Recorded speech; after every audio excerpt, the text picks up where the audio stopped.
You're listening to a Frequency Podcast Network production. Should I put my savings into an RRSP? How much? If I put my money into an RRSP, do I pay less taxes? What do I do if I want to use the money in my RRSP before I retire? The deadline for filing your taxes is fast approaching. It's the end of this month. And you've probably heard a lot of talk about RRSPs. But how exactly do they work, and what is the best way for you to use them in this economy? I'm Jordan Heath Rawlings, and you are listening to In This Economy, where we help you understand the systems that create your money problems. That's everything from grocery bills to mortgage renewals to RRSP contributions or withdrawals and everything in between. Now, this is an episode where we don't focus on a single listener's problem because we've gotten so many requests on different aspects of this topic and because I have my own questions too. So I mention this, but not to stress you out or anything. Canadian income taxes are due at the end of this month, and if you read your tax return closely, you'll notice that line 36 is the RRSP deduction line. I'm familiar with that line because for so many years, I had to write a zero in there, and I don't anymore. But it wasn't easy. Over the past few months, we have received a bunch of emails about RRSPs, people wondering if they can dip into their RRSPs to tide them over during a tight month, or wondering how much they should be contributing each year in order to retire comfortably. For all that and more, we went to Jackie Porter, who is a certified financial planner and an ambassador for FP Canada, a not-for-profit organization that aims to educate Canadians about their financial choices. We started out by asking her a basic question. What is an RRSP? So RRSPs, registered retirement savings plans, are one and the same. So they are an opportunity for you to give the government a heads up that you're going to be contributing some funds for your retirement. And in doing so, you'll get some awesome tax credits and you'll have your money grow tax sheltered for as long as it's invested. And it's ideally should be invested till your retirement. It's just all about trying to make the most of growing your money in that tax sheltered environment. I see. And maybe just put it on the record here, because I know this can confuse some people. When you put it into an RRSP, it is still your money and you can still withdraw it, right? It's just complicated and potentially comes with penalty. Yes, the funds can be withdrawn. It still belongs to you. The heads up you're giving the government is your intention is to leave it for retirement. But, life happens. Sometimes people need to take money out for different reasons. And depending on how you take it out, there might be penalties or there might be opportunities to withdraw it without having to pay taxes. It's really important that you look into those options and determine if it's still worth your while to withdraw it. And we'll get into those options in a minute. But first, listen, this economy can be horrible for some people, but maybe let's start optimistically with a best case scenario. If everything is okay, how should RRSPs figure into the average person's, annual financial plan and budget? Yeah, I think people should consider an RRSP an opportunity for them to save for the long term. So how does it fit in? Ask yourself, if you're saving, let's talk about now. What's important for you in this moment? As you said, the economy is tough. So if you're thinking about, all the things that have happened since in the last few years, grocery prices going up, inflation going up, interest rates going up, do you have debt? That would be the first thing. Are you paying debt on credit cards? Are you struggling to make those payments? Paying off debt should be your priority. Maybe you have a mortgage that might be coming up for renewal and you're concerned about, paying that off. Those things are important. So prioritize paying off debt. Take that paycheck or the money that you have coming in and consider the money you have going out to say, if something happened, would I have enough to cover my bills? So maybe you're someone worried about having full-time employment. Maybe you're concerned about the volatility, maybe in your job. I know a number of my clients who are in tech have gotten laid off. And it's all about why we're talking about what's coming in and what's going out and what it costs you to live and understanding what those costs are is having an emergency fund is really important. And so an emergency fund is basically your backup if something comes up and you can't pay your bills for a month or a big bill comes out of nowhere, you've got that cushion. So that should be your second or first priority is how much debt do I have? I need to pay that off. That's going to, really actually eat away at any opportunity I have to save in the future, the more debt I have. Do I have a cushion to pay for emergencies that might come up, a bill that comes out of nowhere, or if I get laid off? So building a 3 to 6 month cushion would be the second thing. And then the third thing would be putting money away for retirement or a home or something like that, a more longer term, maybe like a 5-year time horizon. I mention a home because there are opportunities to withdraw from the RSP if you're buying a home. So it's something to consider for those of you out there who are thinking about how you'll save for a home. It is getting more and more challenging. Using the RSP is a great way to do that.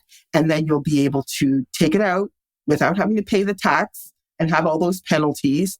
And then you're able to also get some tax credits from the government based on how much you contribute. So that was the best case scenario. You pay off your debt, you get yourself a nice little emergency cushion so that you can survive anything that comes up unexpectedly. And then you start contributing to your RRSP. Lots of people aren't in that situation and are looking at this or listening to this and thinking, like, I'm never going to be able to do those things. And retirement is a million years away. Should those people just forget about it for now?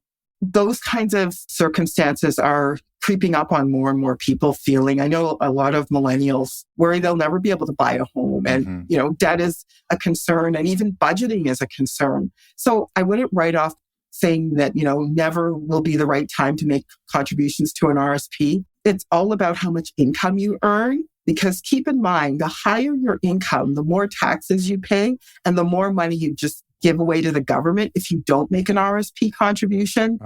There are also people who might be going to school, having to fund their education, and maybe you want to increase your income. So you're thinking, I'm going to take this program after, like maybe I'll take a part-time program to up my skills so I can earn more. And so RSPs are opportunities that you can take money out. If you put money in an RSP and take it out for something like an educational program. So I think consider your circumstances, how much income you earn, what you're trying to achieve to determine if RSP still makes sense. It doesn't necessarily make sense for everybody. If you're trying to save for an emergency, an RSP is definitely not the best place to look at saving money. So think through what your circumstances are. Keep it on the radar. One last little thing I want to add about RSP is the younger you are when you grow money for the long term, the more powerful things like compound interest can be. So even if you're putting $25 away, because that's all you can afford to put away right now, don't underestimate the impact that money compounding, not for 10 years, not for 20 years, not for 30 years. And I'm talking right now to you young people. That's the power of compound interest. The more time money can compound and grow, the more money will be available. So you might not have cash on your side, but you have youth on your side and you have time compounding on your side. Something that somebody who's even older trying to save does not. That's really good advice. And if anybody's in this position now, whether they're, as you say, looking to put away $20, $25 a month or a few hundred or more than that, what do you advise they look out for when they're deciding what kind of RRSP to start, where to start it, all of that stuff? I mean, especially if you're not versed in that world, it can seem really intimidating. Yeah, I consider how soon you're going to need the money.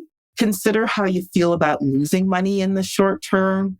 And also consider, and these are now I'm talking to the cryptocurrency people in the room listening, right? I just say, how much do you understand of what you're investing in? Because sometimes not knowing and understanding an investment can really hurt you.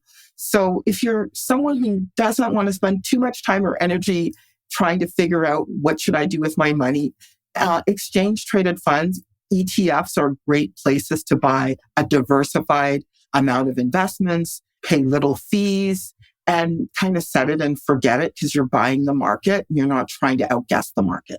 So where do you go with that kind of stuff? You go to your local bank, you go to credit unions, walk us through the process of deciding what RRSP to tackle. Yeah, I think if you can find a financial planner or an investment advisor who is a broker who can offer basically a broad group of investments to choose from, and then walk through that process of thinking, I'm thinking of using this investment in the next 1 to 2 years or 1 to 3 years for something. So I don't necessarily want to tie it up in anything too risky. Typically, an investment advisor or financial planner will do something called a risk tolerance questionnaire. Even if you set up one of those self-directed investments through any of those online brokerage firms. So there's a number of brokerage firms out there. If you're looking for online investments, you can Google online and set up an online investment account, or you can speak to a banker and ask to speak to an investment advisor who has access to brokered investments, so you don't have to be in one type of investment. And then the other option is to search. FP Canada has access to a diversified group of advisors that you can choose from, and you can select someone that specializes in investments. So it just kind of depends on what you're looking for, but the process is going to be the same. You're going to have to fill out something called an investor risk tolerance questionnaire. So the company you're working with understands how much you understand about the markets, how comfortable you are with risk, and when you'll need the funds. Quick sidebar here. Jackie mentioned an organization called FP Canada just now, which offers financial literacy resources to Canadians. I'm an ambassador for FP Canada, and it's an organization that represents financial planners who do something called independent financial plans. And so they are an organization that works with the public who are trying to understand how they can become more financially literate, and they offer financial planning services to basically Canadians. FP Canada is a not-for-profit, and they offer free 30-minute consultations. There's a link to them in our show notes in case you want to check them out and maybe you find their services useful. Okay, back to those RRSP contributions. So now we're up to the point where presumably someone has made a decision about risk tolerance and where they're going to place their money. How much should you put in? When should you put it in? What are the kind of best practices for maximizing the value of what you're contributing? So how much you should contribute? Typically a good rule of thumb is if you're in a position to save at least 10% of the amount that you earn towards long term, that's at least a great place to start.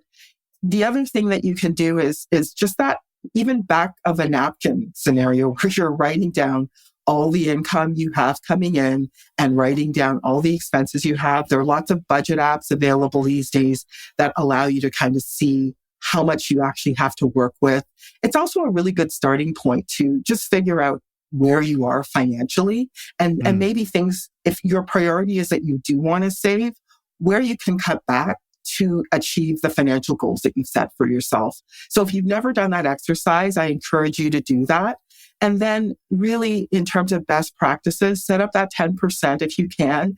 I highly recommend that people set it and forget it in terms of creating automatic monthly contributions to things so that they don't have to think every month, oh, how much should I save? Right. If they're automatically contributing, they're much more likely to achieve their goals and live on what they have left. So setting up a monthly contribution once you've figured out your budget, and then on a regular basis, challenging yourself to see if you can save more towards some of your financial goals, whether it be to putting it into your RSP or just saving overall.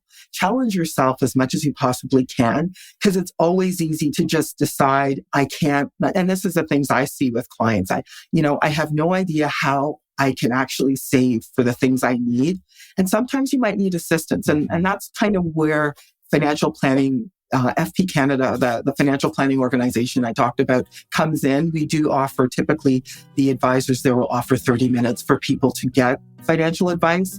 Otherwise, check out, if you're someone who's motivated to do this on your own, check out those budget apps, those budget programs, even a spreadsheet, just so you know exactly where you stand. And then really push yourself to save as much as you can for the future. As somebody who's a little bit older, I can say the future comes sooner than you think.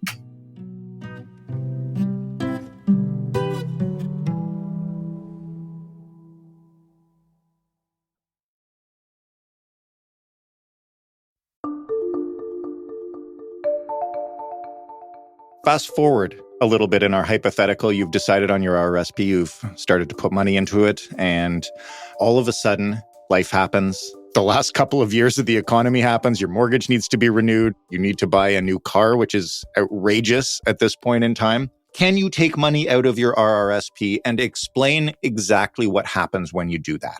So there's two programs you can take money out of your RRSP for.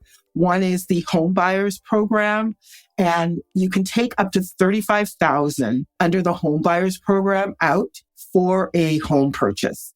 You get 15 years to pay back that home buyer's loan. If you take money out for a pursuit of a 20-hour at least study program, you can take money out of your RRSP under the lifelong learning program, and you've got 10 years to pay that back.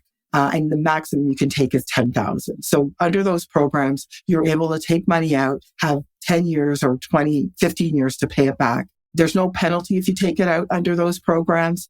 And then you have the ability to invest in the RRSP and not worry that the money that you're saving, you won't be able to access. Given the current housing market in this country, $35,000 seems so low.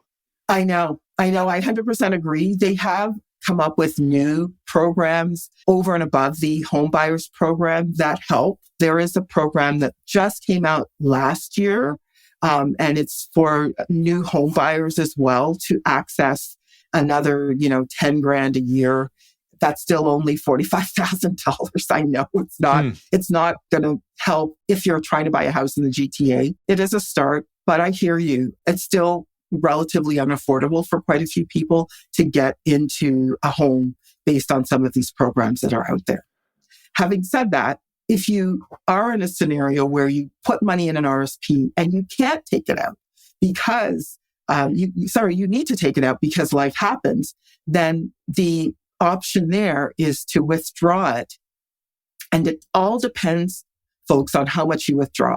So if you withdraw money outside of the RRSP, in the RRSP, over $5,000. So if you withdraw $4,999, you're okay. But if you borrow $4,999, you're just going to pay 10% withholding taxes on the money that you withdrew. If you take more than $5,000 or more, you're going to pay 20%. If you take over $10,000, you're going to pay 30%. And 30% is what you pay over $10,000 of withdrawals from your RRSP. So the number is like the withholding taxes, which is all the credits, by the way, that you would have received from the government. You pretty much lose the tax credits, the tax refund you got. And then the other part of it that you need to consider is all the money you withdrew is going to get added back to your income. So you're going to be taxed on it again as income. Wow. So here's a hack, because I've had clients who they've gotten laid off. They weren't prepared. They took money out of their RRSP, but they were confident that they'd be able to get a job the following year. So what did they do? They took, let's say they took $10,000 out of their RRSP, but prior to the end of February, because they got a job, they were able to take a loan, an RRSP loan, or they saved up some money, maybe borrowed somewhere else, and put that $10,000 back in, so it wouldn't impact their tax circumstances. So it just kind of depends. I'm just giving you a hack in the event that life happens. But the bottom line is there are penalties associated with taking money out of the RRSP. They're pretty hefty because you got to pay the tax refund back that the government gave you, and you're going to end up having that income added back to your income. So if you have no choice, you have no choice. So consider that when you make the RRSP contribution. And then if you're able to, before the end of the tax RRSP deadline, usually February 28th or March 1st, if you could put that money back into your RRSP, then it won't impact you. Have we seen over the past couple of years an uptick? Have you seen it in people, unfortunately, having to dip into their RRSPs just for things like mortgages and groceries? Thankfully, I haven't, but that doesn't mean it's not happening. I do know overall, Canadians are hurting more, unfortunately, and there's a lot of debt that they're carrying and also is trying to pay bills because on top of that, inflation has gone up. So groceries, all these additional expenses have gone up for people. Gas has gone up. And so on top of that, they're carrying a pretty high debt load. And just unfortunately, their income hasn't necessarily kept up with any of this. The reason I asked that question is because there might be some people who have a limited amount to save. They're doing okay. They're struggling in this economy the way a lot of people are, but, they're in that position where they have something to contribute and they know that it's a smart idea to do it. And they wonder if, given the fact that everything feels so precarious, they might be better instead putting that money in a tax-free savings account. Can you just quickly explain how people make those decisions and what the differences are, especially in terms of being able to react to changing circumstances? Indeed. And yeah, I empathize because I get it. It's challenging out there for the reasons I've just said. Income has largely not kept up with the cost of everything. So if you're someone who is trying to decide, should I make an RSP contribution? Should I make a TFSA contribution? Consider, do you have any concern about job security? Do you have an emergency fund that if you didn't have an emergency fund and something happened, you would be more likely to take that money out of an RSP and have to pay those awful penalties I've talked about? Because the big difference between an RSP and a TFSA is you don't have any tax to pay if you withdraw the money out of a TFSA. There's no penalty to pay. The only thing is you lose the ability for that money to compound and grow. But largely the money goes into the TFSA. There's no tax. You don't get a tax refund. You don't get a tax credit, but the money grows tax-free and it can be withdrawn tax-free. With RSPs, the money goes in and you get a tax credit, but you withdraw it, you have to pay hefty penalties if you withdraw it. And you have to pay all of the taxes back. So you also have to have that income that you took out from the RSP. So whatever amount you took out from the RSP is going to also get added to your income. So none of those things happen in a TFSA, but you don't get the tax credit either. But you just kind of have to weigh, how badly do I need that money if something happens? Right. Do I have enough of a security blanket as far as money in an emergency fund? Do I earn enough income that it would make an RSP worthwhile? RSPs tend to be better for people earning at least late 50s, so maybe 57, 58,000 or more. So if you're earning, if you're kind of on the cusp, if you're earning 60,000 or less, you might be on the cusp of whether or not it makes sense to make an RSP contribution, and it'd be worth it to have a conversation with a financial planner or an advisor to see if it's still something that you should consider. But consider your income tax bracket, because the people who benefit the most from RSPs are people in higher tax brackets. So, for example, if you're someone who earns, let's say the highest tax bracket, if you're in a 54% tax bracket, for every dollar you put in an RSP, you're getting 54 cents back. If you're someone who's in a lower tax bracket, so let's say you're someone who earns 60,000, you might only be getting closer to like 30 cents back. So you just kind of have to look at if it even makes sense for you, or would the money be better served where you can get at it without having to deal with penalties. Okay, so here's my last question, and it's about the ultimate end game, which is retirement. What happens when you decide you're ready to retire and use that money? And, retirement is kind of a nebulous term. I could quote unquote retire. Well, I can't afford to, but I would love to quote unquote retire in a few years. Could I still access my RRSP then? Would there be penalties? Do I have to wait till I hit a certain age or certain qualifications, or what? Retirement in this country at the moment means you can begin the process of taking money from your RSP, or what they call turning it into, instead of our registered retirement savings program, turning it into a registered retirement income fund. Don't know if you've heard that term before, RIF. So a RIF is basically when you make the decision to turn your registered retirement savings plan into a plan that's going to give you income.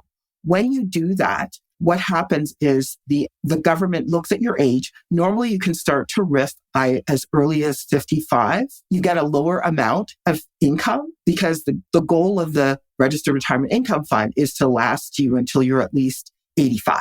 So they're prorating it over how long they expect you to live. Exactly, based on life expectancy. And so those numbers keep changing every year. But in a nutshell, you can start riffing as early as 55 and you get a percentage based on your age.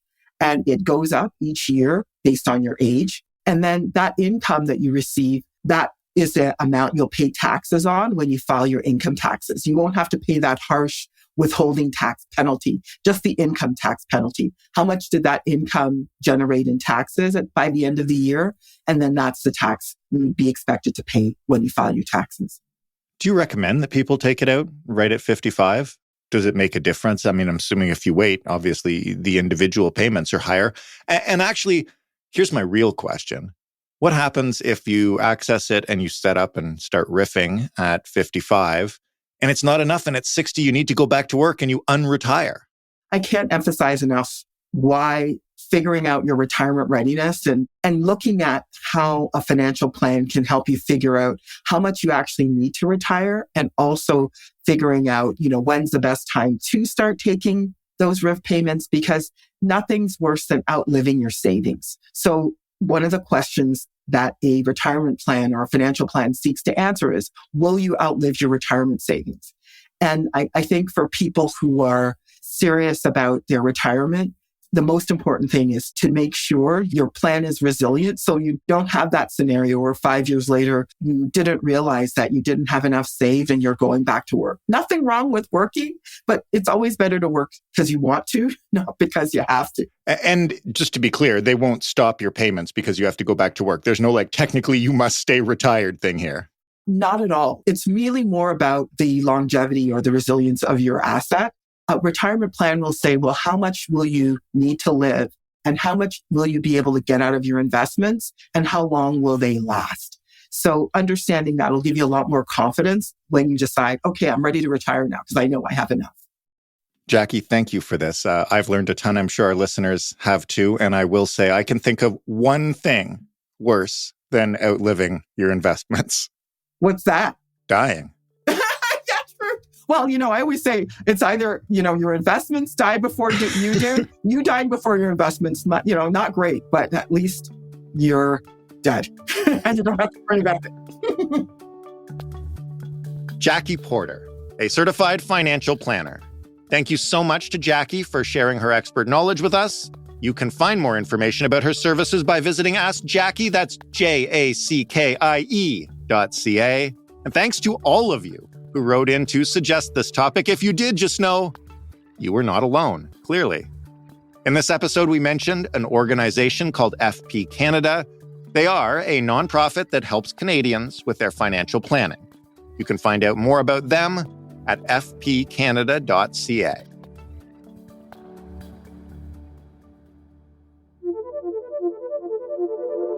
Now, if you have a money problem, or even just a question about how finance works, about how the economy works, something you're wondering, we want to hear from you.